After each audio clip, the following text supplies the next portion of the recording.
And this is where we're in the greatest danger.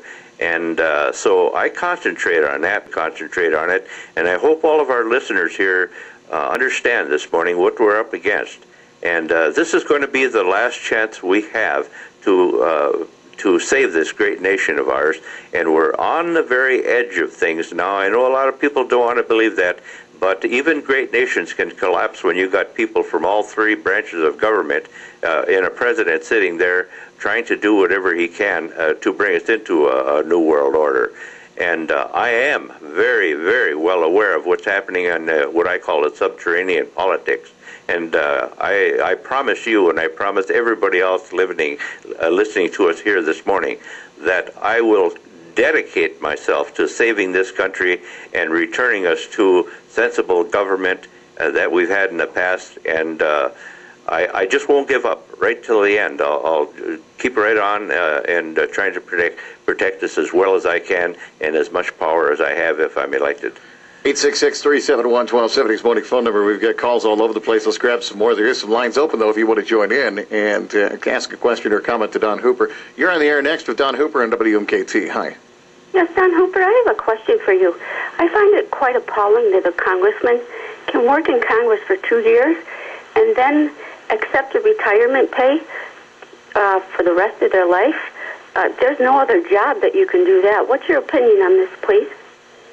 My opinion on that is, I should say what I do to prevent this is everywhere that I go out to speak, I carry a little roll of paper in my hand, and I roll it out, and on it says, I will not accept any retirement benefits whatsoever from the United States Congress. And you are correct that only one term in government makes them eligible.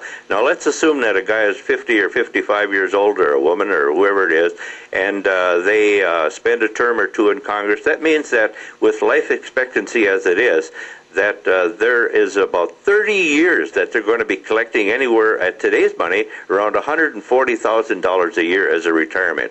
I think this is absurd, and I think it's a burden on the American people that no congressperson should ever put on it.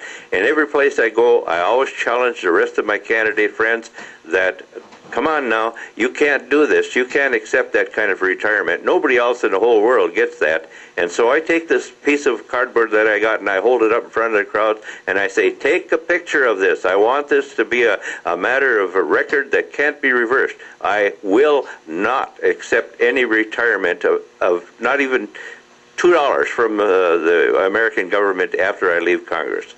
That's a promise. Ma'am, thanks for the call. We appreciate it.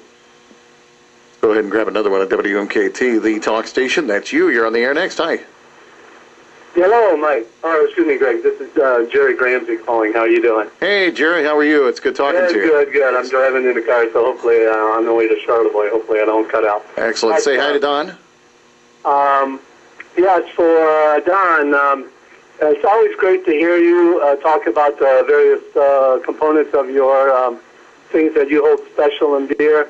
One thing, though, bothers me is that you still believe that we need to be in so many different war theaters and we need to be interventionalists. I think that's the one part of your message we need to look back at and say, there's got to be a better way. With $1.5 trillion in the budget deficit and a deficit beyond that in the Pentagon side that we don't even know about, how can we sustain this country?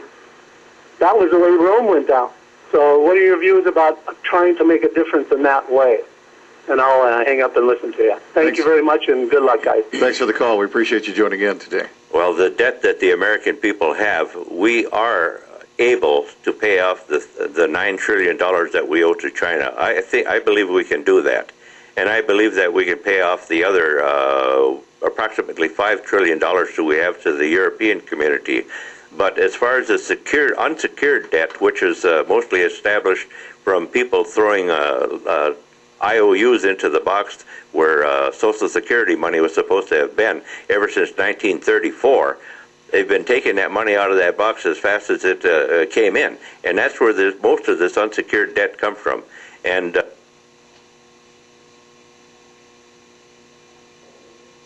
to be perfectly honest with you, I don't think that the American public will ever be able to pay that debt off. I think it's lost, and I think that eventually we're simply going to have to say, let's put it aside and apologize to the American people for stealing all this money for all of these years, and then get on with the fact of paying back the debt that we know that we've got to pay back, so that we don't have other countries coming in here and taking our resources in place of the debt that we owe them.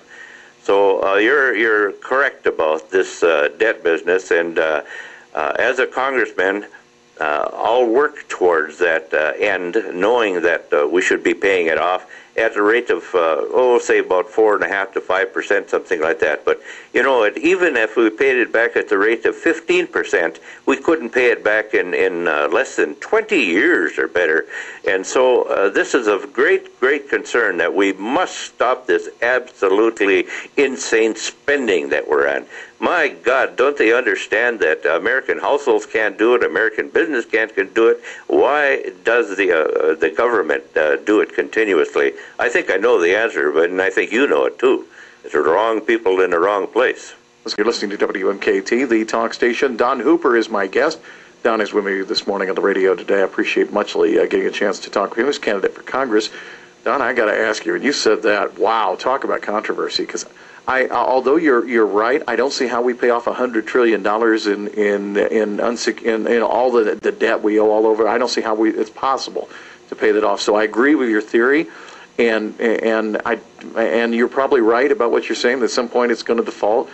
But who is the one that's going to do that? Could you imagine what would happen? If we think this nation's going crazy right now and upset and saying I've had enough, I think this country would go into riots if a president or a Congress come out and said, we're going to do away with Social Security. Sorry, guys, it's all over. I can't imagine how this country would react to that. I think right now that may change later, but right now, if you did that today, you'd see riots in the streets.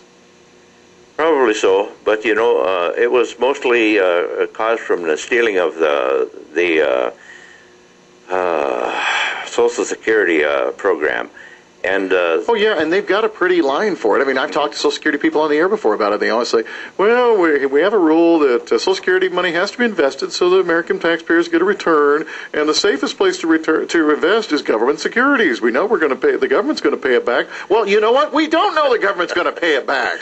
And they're not paying back any interest on it either. Absolutely it's gone. Not. If you take your calculator and do some simple mathematics, and we've got an economy now that's sitting at somewhere around $14 trillion a year. So if you took even 6%, which would be a big whack out of it to pay off that debt, you wouldn't be able to pay it off in your lifetime or your child's lifetime. It's impossible. It is absolutely unsustainable. And so sooner or later, we're going to have to get used to the idea that money has been stolen and that money is lost. But that doesn't mean that we can't continue the program. Social Security is a very important part of America right now. In the beginning, if we hadn't done it that way, it would have been a different matter. But we did do it that way, and so we've got to accept that fact, and we've got to fine-tune it. And by fine-tuning it, I mean is if you're going to be putting money, paying as you're working for Social Security, then you should get some returns on it, and it should be put into a private account, where if you pay a lot of money into it, you're going to get a lot of money out of it. But that money should not be touched. Otherwise, right now, if we had left it alone, we'd have enough money in that thing, to sustain this entire nation, not only its social programs. Yeah, that's very true. Don, there's so much more to talk about. Unfortunately, we're out of time. I appreciate muchly you being on the program today. You're going to be at the On-Away Tea Party tomorrow. Is that the only appearance tomorrow? Do you have others as well? Yes, it is. Can I say one little thing about this? Real quick, because I'm real short on time. Okay. As far as support is concerned, I'm up against a lot of money, as you probably know, and I don't have hardly anything but my own cash that I use to get around this enormous district that we have. And so I want you folks not to be confused by candidates that have so much money that they simply can do nothing but get out there. And this is why it's so important that Greg allows me this opportunity to come here and speak to you, because I'm one of those people who simply don't have the resources to run a good campaign, and this is very, very important to us all. Just had a comment as we leave here saying that they wanted to hear about the the $1.4 trillion of cash that corporations are hoarding because they're afraid of the future and spending the money. That's what's causing recession in this country right now, is everybody's afraid to spend their money. The same amount of money today has been here yesterday and years before that, but it just isn't circulating because they don't have confidence. It's that simple. If this administration would get out and say, do it, let's start our economy up again. I will promise you I will not interfere with more regulation and more restrictions on everything. You go ahead, and this economy would pick up almost overnight. The money would start flowing around again. It's here. All we got to do is start using it. Thanks, Don Hooper. It's good talking to you today. Don Hooper, number 4, Congress.com is the website. We'll talk to you again. We'll see you Saturdays here. It's WMKT.